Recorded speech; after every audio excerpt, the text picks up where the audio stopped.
industry, holding certification as a cannabis clinician, medical scientist, neuroscientist, and health coach. With advanced degrees including a doctorate in medicine and a PhD in business, she is advancing research on cannabinoid-based treatment for prostate cancer. She is the first South African on the board of directors of the Society of Cannabis of Clinicians USA and leads South Africa's first cannabis clinical trial. She is indeed a true trailblazer in the field of medical innovation and a global leader in holistic healthcare. Ladies and gentlemen, it is an honor to welcome her here at her first visit to the Philippines. Let us give a big, big hand to a global cannabis expert, Dr. Shiksha Gallow.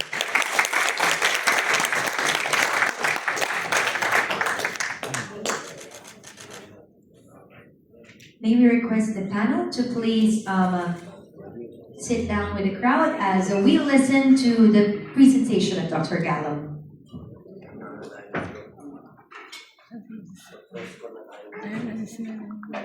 Hindi kasi matatakpan. Hindi nila makikita.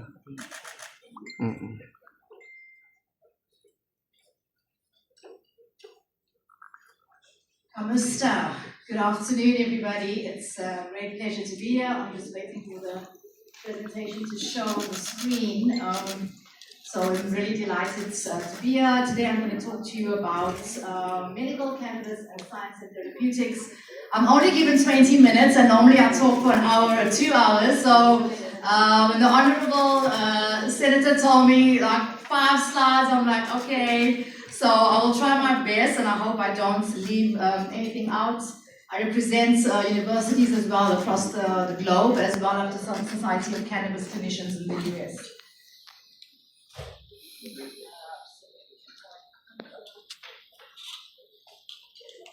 So I just wanted to say, the time is now. It is now or never, guys. Cannabis has been legal in many countries, and if we don't do this now, we may lose the opportunity. It's time because patients need it. The science supports it. And I think this is the time for Philippines to actually shine and take over Asia with regards to medical cannabis, to be the leaders in this industry. Firstly, I'm going to talk about benefits. And thank you so much for the Philippines government for actually supporting this, especially Senator as well. So it's important that we look at supporting cannabis research as well as production. And as I mentioned, the Philippines can position itself as a leader with safeguarding public health and ensuring responsible use. We all know what's happening in Asia. We saw what's happening in Thailand. Thailand has opened up cannabis, but now it's time for Philippines to get it right. Yes, there were errors made all over the world, but we can use this benefits of medical benefits and get it right with Philippines. I believe Philippines can actually lead medical cannabis in Asia, and that is why it's important that we look at the benefits. It's for the patients.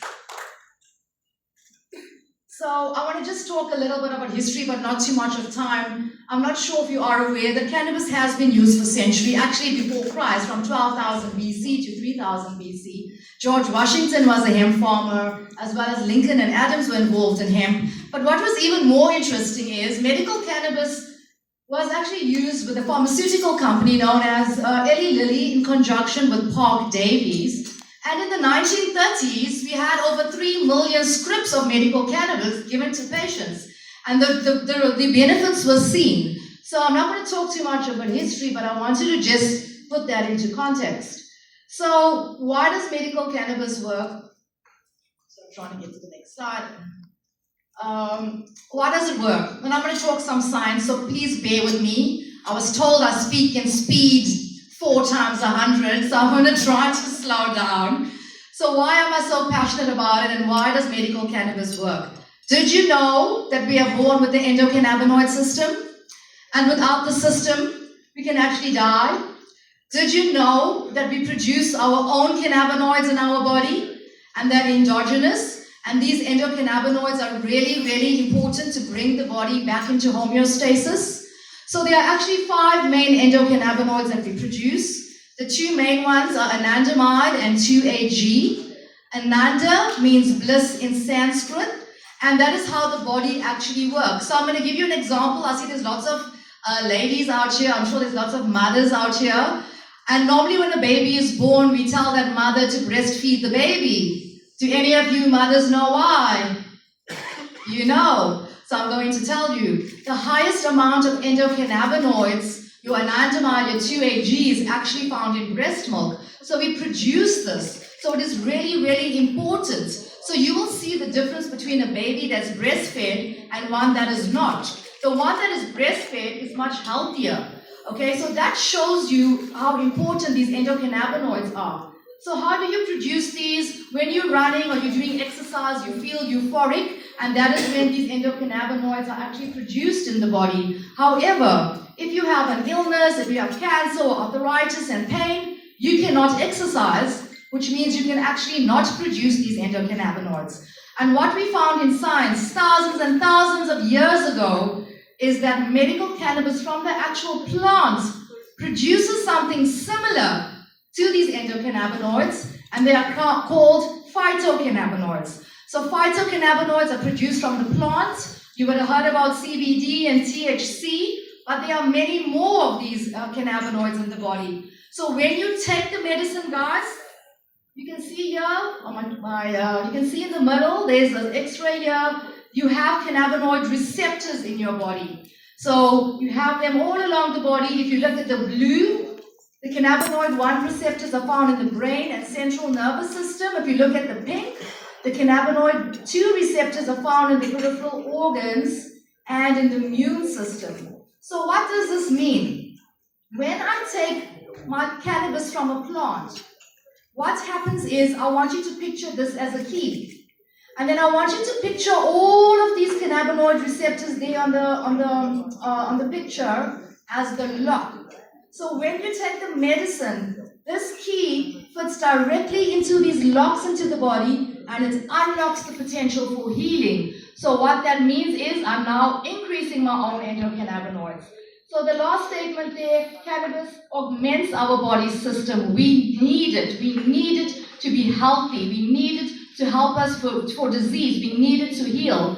And most importantly, the endocannabinoid system in the human body is responsible for regulating many of your bodily functions, bringing the body back to homeostasis, which means balance. It's responsible for immune function, for sleep, for pain perception, appetite, bone development, memory, cardiovascular function, as well as the digestion. So if we go to the next slide,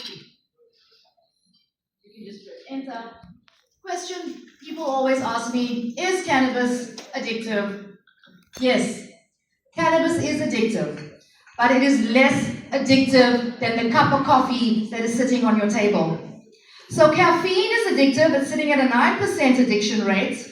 Cannabis is sitting at a 7% addiction rate. So it is completely safe, guys. These are facts that I need you to remove the stigma so we have this information. Look at alcohol. The glass of wine that we drink, the beer that we drink, that is addictive because that is sitting at 20%. The cigarettes that we smoke, the tobacco, that is sitting at 30% the nicotine. So why are we demonizing something that is less addictive than the cup of coffee on your table? So what I am trying to say is the addiction cannot be equated with that of cocaine, heroin, opioids, or alcohol. The withdrawal is mild and short-lived. Even more interesting, did you know there is not one documented evidence of a pure cannabis overdose with the cannabis plant? Do you know why? So I'm going to give you a little bit more of science if we can just go to the next slide. So in the brain, you have cannabinoid receptors, but in a specific area of the brain that controls your respiratory function, there are limited cannabinoid receptors. Remember the cannabinoid receptors I showed you just now. But what does this mean? This explains why there is no possibility of a fatal overdose with phytocannabinoids, nor has one been documented. So if we have to compare this now to opioids, your morphine, your fentanyl, and we have a huge opioid crisis all over the world, especially in the US, what is the difference? So in contrast, we have abundance of opioid receptors in the respiratory center of the brain. When a patient takes high doses of opioids, you would have seen things like methadone, morphine, fentanyl, oxycodone. They bind to these respiratory centers, opioid receptors in the respiratory center of the brain. And then what happens is the patient cannot breathe, the respiratory center is suppressed, and they have respiratory arrest and death.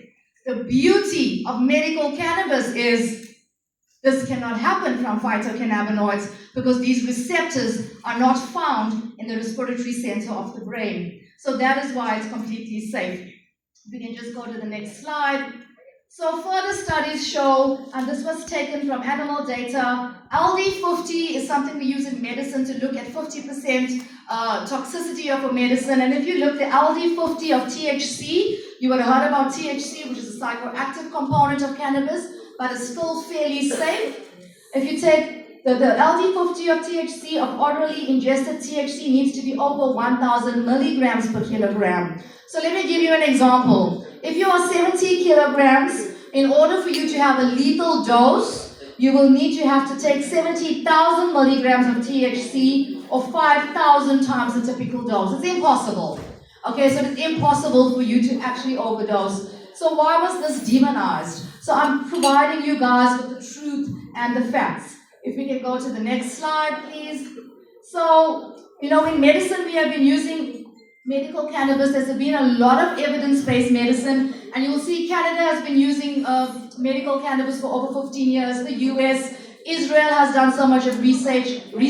Australia's opened up, South Africa as well. And this is the conditions we've been using cannabis for. Chronic pain, one of the main issues. Almost everybody's suffering with pain, and cannabis can be used safer in comparison to the opioids, which I've shown you.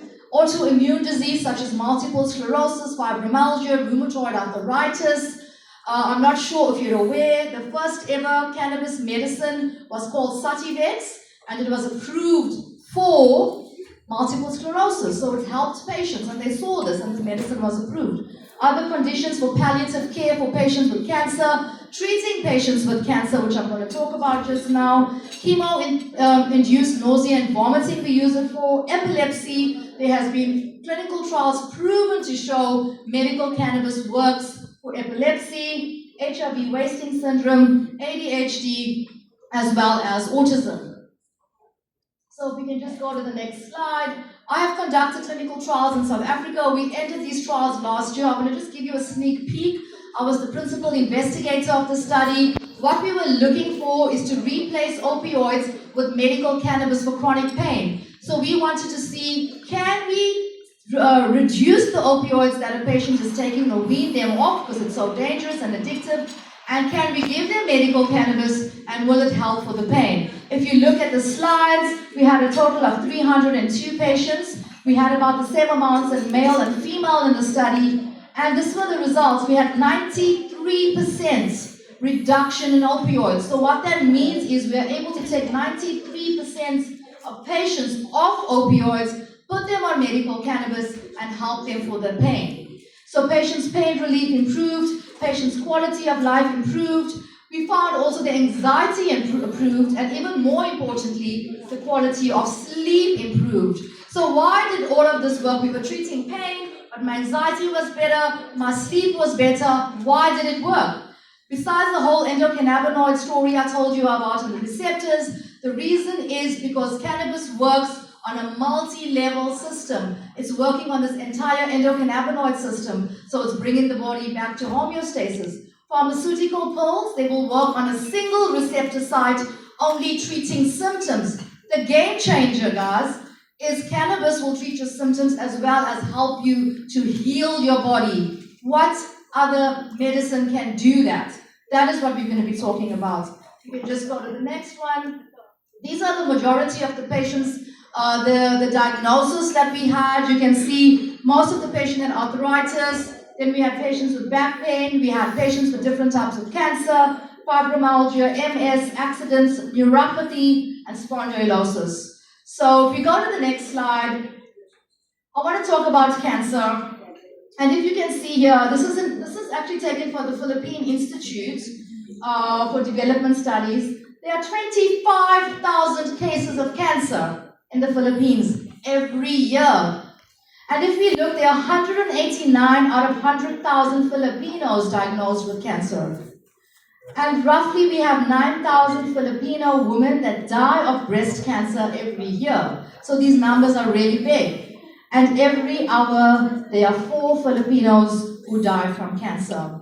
So there's been enough preclinical research on animal models, as well as some research of mine I will share just now, that shows cannabis can be used for pain. It can help these patients for pain. But even more exciting is what we found in animal models is CBD and THC, which are the phytocannabinoids from the plant, they trigger 3 things.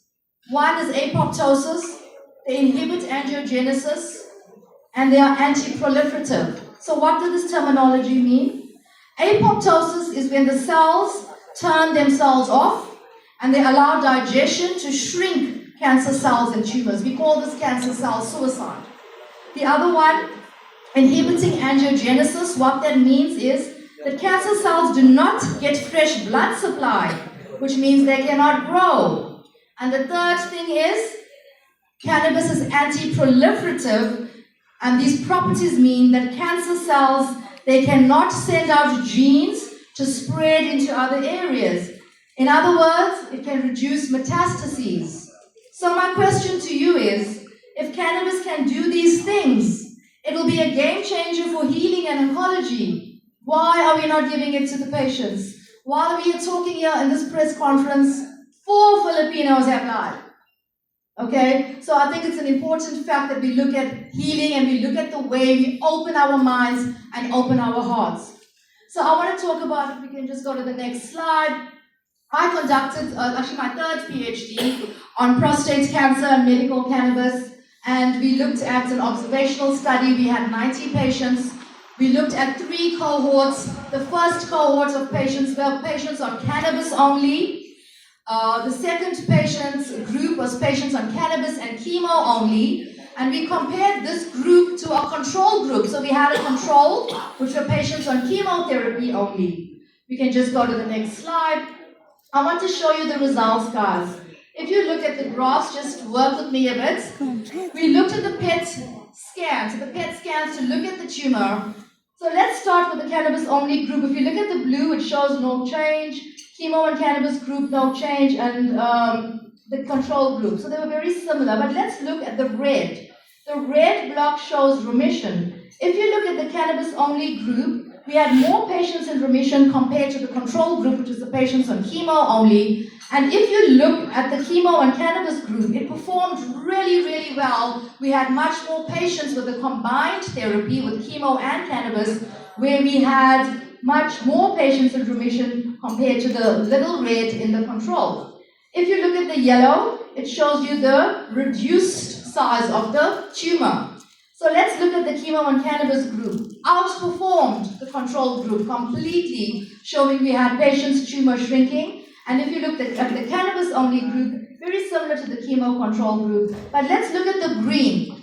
This is also really interesting. The green shows the metastases. And if you look at the chemo and cannabis group, we had less patients having cancer metastasized compared to the control group, which had much more patients that showed the metastases of the results. We can just go to the next slide. So, sorry, we just go on that. The other things that we show that I wanted to tell you about this study is we also show that patients had decreased pain, okay? So their pain was improved, their quality of life was improved, they were able to sleep. And what we found is they were able to get into remission quicker because they were happier. They weren't so anxious. And why? Because the endocannabinoids were produced in the brain. It starts giving you this feeling of euphoria. It starts giving you your bliss molecule, your anandamide. Remember, ananda means bliss. And that is why we had such good results with the patients, and that promoted healing. So guys, I would like to conclude. Can we have 2 coffees, please? Cappuccino or latte? And I think it's Cappuccino. important that we patients have access to cannabis or medical cannabis. So we can just go to the next slide. And in conclusion, I would like all of us to stand together, and it's been a hectic time, and I know Honorable Senator Robin has been trying his best to push this bill and support it, and now we're doing it medical, we're doing it on evidence, we're doing it for the people. So honorable members of the legislature and other senators and the presidency, today we stand at crossroads where compassion and progress must guide our decisions.